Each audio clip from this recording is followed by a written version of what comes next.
someone in the house. It's my privilege to teach you this semester. Enjoy your winter breaks and Merry Christmas. What's up, ladies? Excited for tonight? It is our last day of our last fall semester of college ever. Jingle bell, jingle bell, jingle bells swing and jingle bells ring. Can you take a photo of all of us? Of course. Where's Helena? Now the She was pounding back sodas earlier, but she looked really good. jingle bell rock. We shouldn't have let her go back by herself. She's fine. Come on, live a little. In the frosty air. No, wait.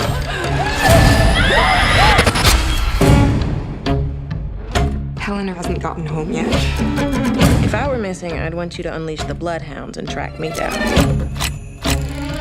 She was at DKO last night. Still creating problems, huh, Rye? Hello? Hello? I'm worried that something bad happened. It's winter break. Could just be a delay of some sort. Snow. My friend is missing. 9 times out of 10, the girl's just with a boyfriend. I will bring you to your knees. There's someone in the house.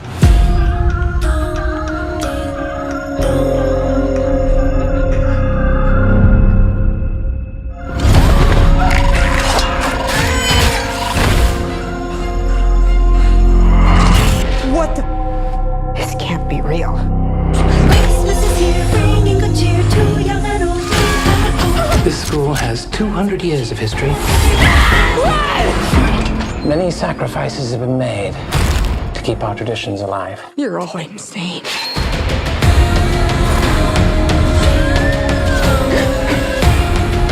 I'm tired of hiding. I'm tired of running. Go, go, go, go, go! Ho, ho, ho, bitch. You messed with the wrong sisters.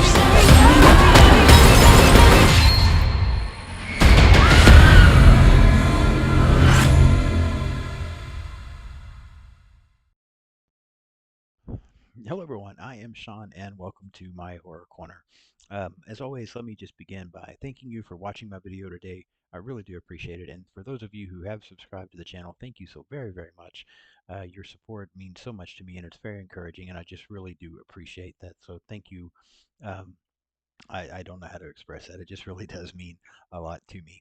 And if you haven't subscribed yet, I don't know what you're waiting on. Hit the button, subscribe to the channel, like the videos, and leave me comments. I say it every time. I really enjoy the interaction with people. I love being a part of the horror community, and I want to interact with you. I want to know what you think about my channel. I want to know what you think about the movies that I'm watching. Do you like them? Do you dislike them? Do you agree with my opinion? Are you kind of in the middle somewhere? Let me know what you think about the movie that we're reviewing today, and let me know what you think about the channel. I do really, really enjoy the interaction with people. So, and for people that have been doing that, thank you so much for your interaction thus far. Today, we are going to continue on with our horror. Holiday horror theme that we're going to be going through this month and next month. We've talked about Black Christmas from 1974, the original. Last episode, we talked about the remake from 2006. And we're going to continue that on today, talking about Black Christmas from 2019. Another remake, so to speak. We'll get into all of that a little bit later on, but that's what we're going to be talking about today. Got a couple of things in mind that might be next. It will be another Christmas horror movie, but I'm trying to decide between a couple of things, and then I'm also looking at maybe, since Thanksgiving is just around the corner as well, talking about the Thanksgiving movie from last year here in the next few episodes, because I really did enjoy that movie and would like to talk about it as well. So a lot of holiday horror coming at you, but let's stay on track and talk about Black Christmas from 2019 today. So I'm going to put my glasses on so I can read my notes. Black Christmas was released December 13th, 2019. It was directed by Sophia Tackle, I believe is how the name is pronounced. I apologize if I'm getting that wrong. A screenplay by Sophia Tackle and April Wolf. It's based on the original Black Christmas by Roy Moore. We're going to get into my opinion of that here in a little bit as well. Produced by Jason Blum, Ben Cosgrove, Adam Hendricks, and Bridget Berman. Cinematography done by Mark Schwarzerbard. Music by Will Blair and Brooke Blair. The production companies were Blumhouse Productions and Divide and Conquer. Distributed by Universal Pictures, has a runtime of 92 minutes, $5 million budget, 18.5 million at the box office. So it made 3 times its budget and a little bit more. So, according to what we've talked about in the past and what I've heard, uh, a movie needs to make 3 times its budget to be successful, and this movie accomplished that. Um, I was a little surprised, to be honest, when I looked at the numbers based on some of the things that I've heard talking to other people about this film that have seen it, and based on some of the things that I've read from critics, and we'll get into that here in just a few moments as well. But the movie was, somewhat successful. Not a huge blockbuster, but it was successful. Cast, we have, I never know. I think I've heard it pronounced both ways. I never know how this particular actress pronounces her first name. I don't know if it's Imogene or Imogen. It looks like Imogen to me, but Imogen Poots as Riley, Elise Shannon as Chris, Lily Donahue as Marty, Brittany O'Grady as Jesse, Caleb Eberhardt as Landon, and Carrie Ells as Professor Gelson. Uh, give you a brief synopsis here of the movie. Hawthorne College is quieting down for the holidays as students travel home to spend time with their families. But as Riley and her sorority sisters prepare to deck the halls with seasonal parties, a mysterious cloaked figure starts to leave a bloody trail throughout the campus. Refusing to become victims, Riley and her friends decide to band together and fight back against the psychotic Christmas killer. There's a synopsis for Black Christmas from 2019. Before I get into kind of going through the plot a little bit and giving my opinion of the film, I typically try to talk about some behind the scenes stuff, some facts about the movie, some things like that. And I couldn't find a lot on this movie, simply because everything seems to go back to one area. Um, when I read, just everything I was reading was going back to this one area. So I'm going to read a couple of things here to you real quick. This part should be fairly brief, but and then I'll talk about that a little bit here as well. So, because this one's going to be hard to discuss today, just to let you know, I do try to stay away from some very sensitive topics, just because I talk about horror movies. I watch horror movies for fun. I do this channel for fun. I want to interact with people and have fun. I'm not trying to offend anyone or get into politics and religion and all these touchy thing beliefs, that kind of thing. I'm trying to avoid those things. Talking about this film, it's very hard not to a certain degree. And I think you'll understand. If you don't already understand, you'll understand why I say that. But the director, Sophia Tackle, she worked extensively to make this movie the way she wanted. Um, she stated, quote, "I wanted to make a movie where instead of feeling objectified or watched from a distance, the audience felt seen. She also wanted the PG-13 rating so that she could draw in a larger audience." Okay, a couple of things about that right off the bat. We'll just start getting into the touchy stuff immediately. First of all, the director, she has every right to want to make a movie her way. She has every right to express her opinion. She has every right to share her beliefs. However, in my personal opinion, I don't think this was the film to do so. Even the comment about um, not wanting that watch from a distance feeling. Well, that's Black Christmas. The first two films, the 1974 film and the 2006 remake, we have a killer who is hiding in the attic, watching these sorority sisters and then attacking them and killing them. For you to make a Black Christmas movie, but not want to give that being watched take is not a Black Christmas movie. Um, I feel like that the title Black Christmas was taken and thrown on this film just to get it out there more. Just like she wanted a PG-13 rating and not an R rating so that she could reach a bigger audience. I feel like that the title is also just to reach a bigger audience because other than this movie taking place around the holidays, other than this film dealing with sorority sisters in a sorority home, there really are not any similarities to the other two Black Christmas films. And for you to take that title and put it on your movie, I think was just to push it out there to try to get it seen. I feel like with what she was wanting, if she was wanting to make a movie about her beliefs and push her agenda. Again, she has a right to do so, but I think she could have had more success and maybe made a better film had it not been Black Christmas and maybe not even a horror film. I feel like there was a different way she could have done what she wanted to do. Um, Maybe she feels like she wouldn't have reached as big an audience that way. Uh, but if I'm right, and that title was just thrown on there to grab people, and you want a PG-13 rating instead of an R rating to grab people, I don't think I'm that far off. And I think you're just manipulating people a little bit so that you can push your agenda on them. And that's the first problem I have with this film. And I feel like critics agreed. As I started reading um, critics' takes on this movie, overall, critics were not impressed with this film. There were a couple of quotes in particular that I jotted down that I wanted to read. One particular quote was that the movie feels very personal. And then another quote was that the material seems very angry. So, again, I understand that it's a very touchy subject matter. And I understand that women, for years, for centuries, probably since the beginning of time, have had to deal with being objectified and watched. I understand that. I'm not saying that that's incorrect. I'm not saying I don't sympathize. I get it. Um, However, maybe this wasn't the way to try to push your opinion or your thoughts on that. I just don't think this was the right way to do it because, again, as even critics are saying, this feels like something very, very personal to someone. Taking the title Black Christmas and throwing it on this movie and then calling it a horror movie, putting kills and stuff in there to go with it to make it a horror movie just seems off to me. And the material seeming angry. We have a lot of angry horror movies. We have a lot of dark horror movies, mean spirited horror movies. But most of the time that's coming from the killer, not the director. And I think that in this film, we get a very, someone who is very passionate about what they believe in, which is perfectly fine, and uh, tries to take advantage of the system to push something that's very personal to her and really bothers her, and in my opinion, pushed too hard in this film to get that across.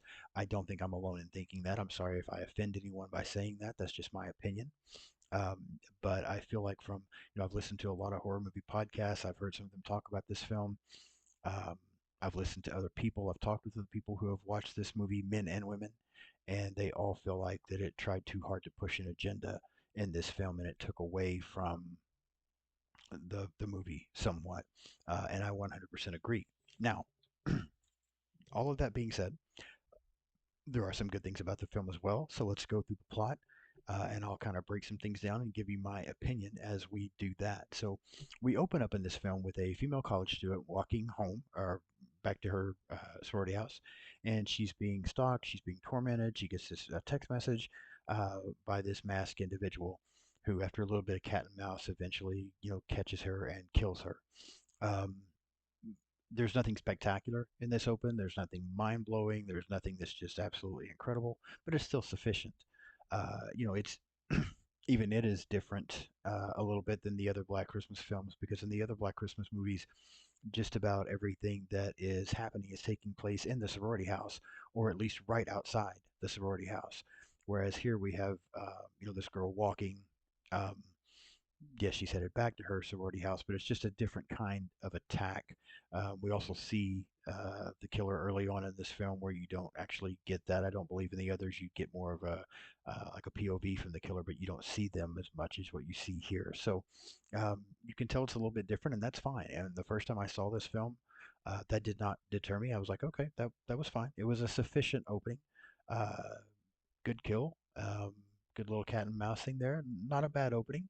Again, nothing spectacular, but not a bad opening.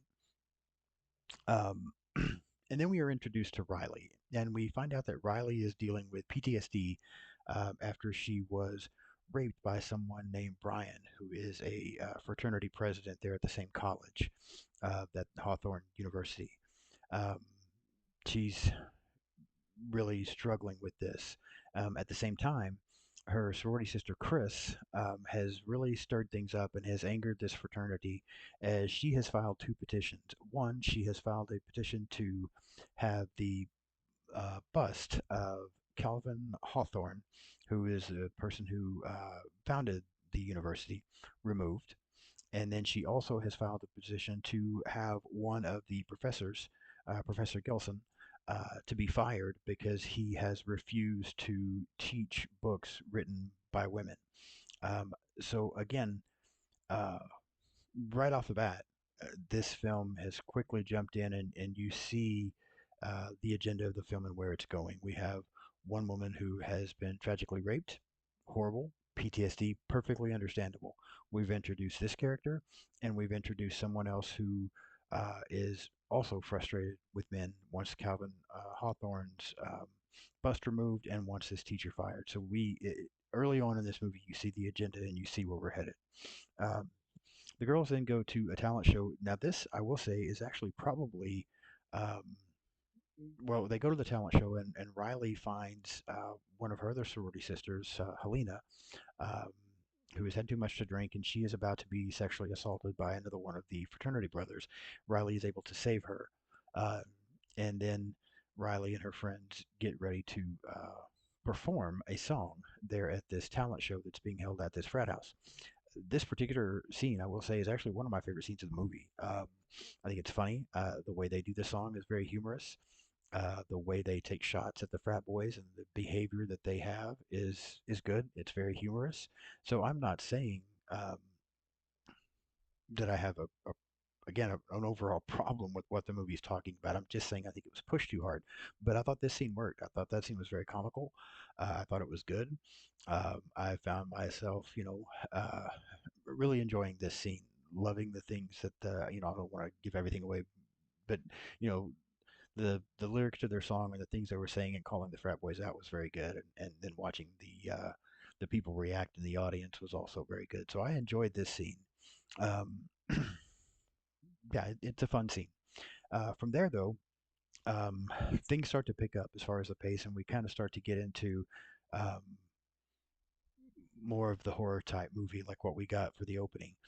Helena, the girl that Riley had saved earlier, she gets abducted. The girls each start to receive threatening text messages from an account that's posing as Calvin Hawthorne, the founder of the university, who, while everyone knows he's dead, it can't be him. These text messages appear to be coming from him. Another one of the sorority sisters, Fran, gets attacked and killed. And with Fran being killed and Helena being abducted, Riley goes to report these disappearances to the campus police, but she gets no help. That's a little bit of similarity there in the first film.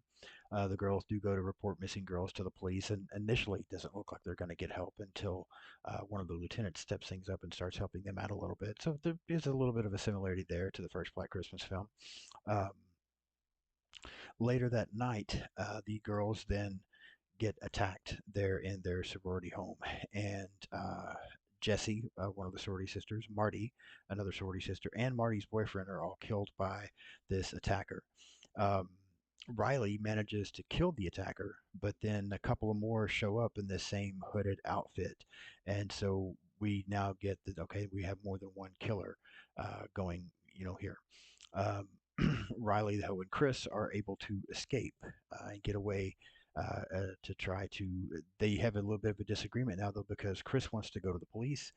Riley wants to get into the fraternity and try to look into some things because earlier in the film she had seen this black ooze and thought it was very awkward. And so Riley begins to come up with a theory that Hawthorne, who was known to have practiced black magic, is responsible for these murders, and it has something to do with this black liquid that keeps turning up.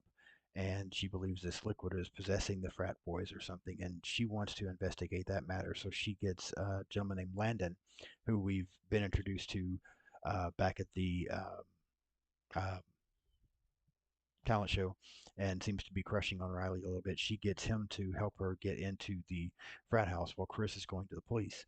Now, in the process of going to the police, Chris then comes across more sorority sisters being attacked by these men in hooded figures, and she is able to help them to escape. a lot going on, a lot of action happening here in this act of the movie, the second act of the movie. There are some good kills, there are some good fight scenes. It's entertaining. Um, and at that point, I was kind of finding myself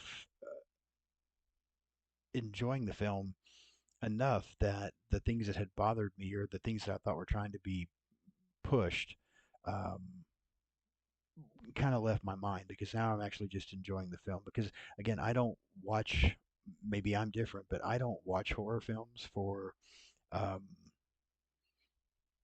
to get my beliefs. I don't watch horror films to uh, get politics. I watch horror films to escape from the real world. There's enough crazy psycho bullshit that goes on in the real world. There's enough nonsense that we all have to deal with in our everyday lives, from whether it's our careers, whether it's financial issues, whether it's um, family issues. I mean, all kinds of things, relationships. People have to deal with so much on a daily basis that I don't watch a movie to bring more of that on and have to sit and seriously think about things. I watch it to be entertained and to have fun, and that's what horror movies are to me. They're entertaining and fun.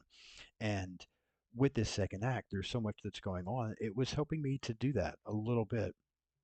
Although I was a little thrown off by the black ooze, there's a lot happening here, and it was fine. It was enjoyable.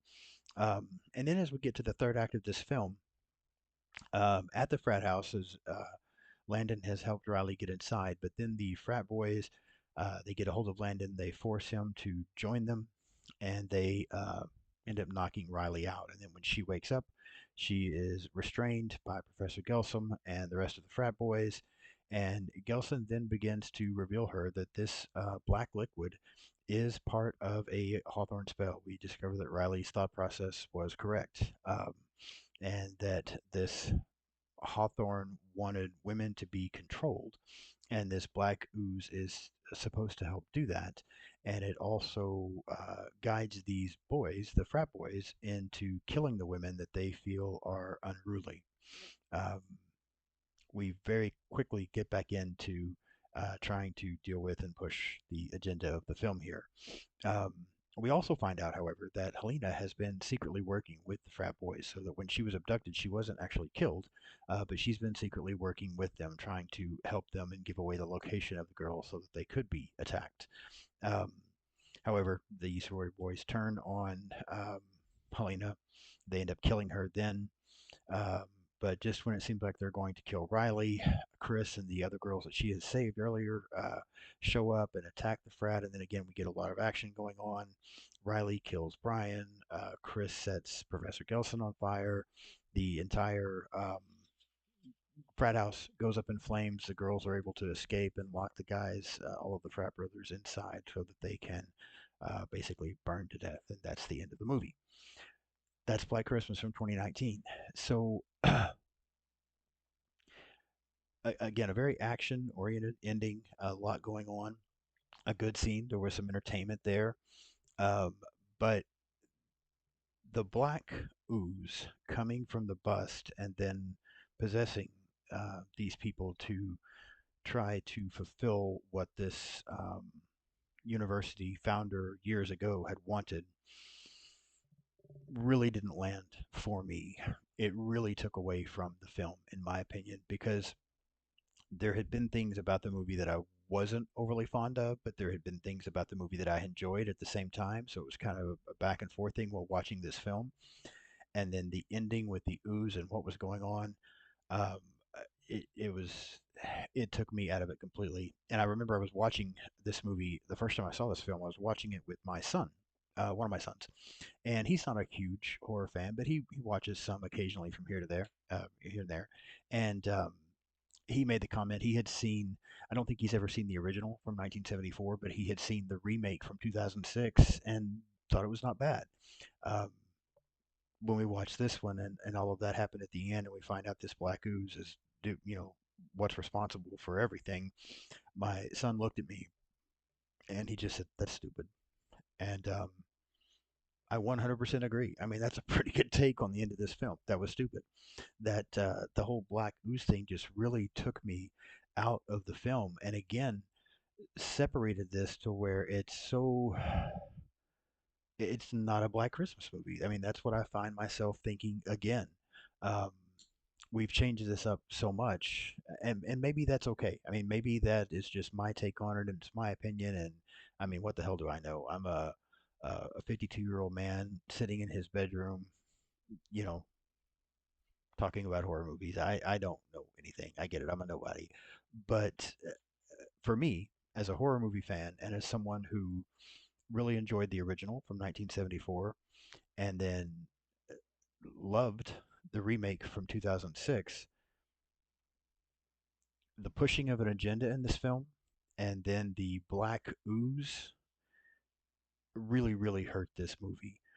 I was up and down throughout the film, and then this ending just almost ruins it completely. It's just such a bad ending, in my opinion. It's such a foolish way to go with this movie, and again, makes it not even a Black Christmas movie. So I struggle with this one. And it, and when I think about it, again, there's some things about the film that I enjoy. I don't think the movie's all bad. Um, Again, I enjoy the scene there at the talent show at the fraternity. I enjoyed that scene. I thought it was a good scene. I thought it was comical, and I thought it made its point well. There were some good kills. There was some action that was entertaining in this film. But there is also things that Black Ooze, knowing that someone was trying to push their beliefs down my throat, their agenda on me, and then this Black Ooze, it's just so difficult to rank this movie in my opinion. Um, Typically, I do my scale with a 5 being excellent, a 4 being very good, a 3 being good or average, good to average, somewhere around there, 2 being not good, and a 1 being terrible. And so I think for Black Christmas 2019, I'm going to shoot right in the middle, and I'm going to say 2.5 out of 5 is what the rating that I would give this. And I feel like I'm being a little generous with that 2.5. But again, there are things about the film that I enjoy. There were things that I think could have been done so much better, um, and would like to have seen a completely different route gone at the ending. Um, there were things I enjoy. There were things I didn't enjoy. At the end of the day, I don't know if it's bad enough for me to say that it's not good, but I also don't know if it's good enough for me to say that it's good. Like it's really right there in the middle. So 2.5 out of 5 for my take on Black Christmas 2019. Let me know what you think. I want to know if you like this film. I want to know why you like it or why you dislike it. I want to know if you agree with me as far as my thoughts of the film, or if you think I am missing it and I am part of the problem. Feel free to tell me. But interact with me, regardless of what you have to say. Interact with me. And if you haven't subscribed yet, please subscribe to the channel. I really do appreciate, again, all of those of you that have already. Um, and you can follow me on social media. Find me. I am on just about everything out there. I'm on Facebook. I am on Instagram. I am on TikTok. I am now on Blue Sky. All of it at Sean's Horror Corner. I am also at X, used to be Twitter. There you would find me at just My Horror Corner. Sean's Horror Corner was just a few too many characters for it to take that title, so I had to change it up just a little bit and just do it as My Horror Corner. But find me on social media. Give me a follow. Do try to follow back as much as possible, as long as it looks like you're a real person and we have things in common. Then I'll follow you back.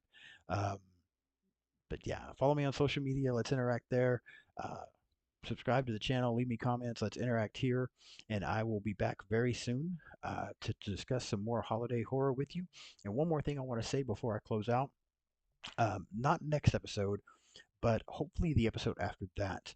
My plan is to come back to this Black Christmas franchise. I'm a big franchise guy. I like horror franchises and kind of wrapping them up if I've gone through all the movies. And so I'm going to come back and kind of do a summary of this franchise and rank the movies. Now, if you've been following along, you already know my ranking, but rank the movies. But I'm also going to have some guests on. It's something I wanted to do when I had a channel before and just never quite got that done. But I'm going to do it now if I can get everything to work out quite the way I want it to, and we can make everything happen. Some people that uh, I've met in the horror community, not personally, but have become very dear friends of mine, and they're going to come on with me. We're all going to discuss the Black Christmas franchise. We're all going to rank the movies, and I'm really looking forward to that. I'm really excited about it, so I hope you'll tune in and watch that as well. Um, some great people that will be on with me. I'll try to have more information and an exact time on my next episode. Um, as far as when we're going to do that for sure, but it is coming here in the next few weeks. And next episode, I will be back and we will either talk, I don't know, you see my Grinch pillow back there. We may talk the mean one, or we may go ahead and talk Thanksgiving. I don't know. It'll be a surprise. Just wait and see. Just be sure and join me. Thanks so much.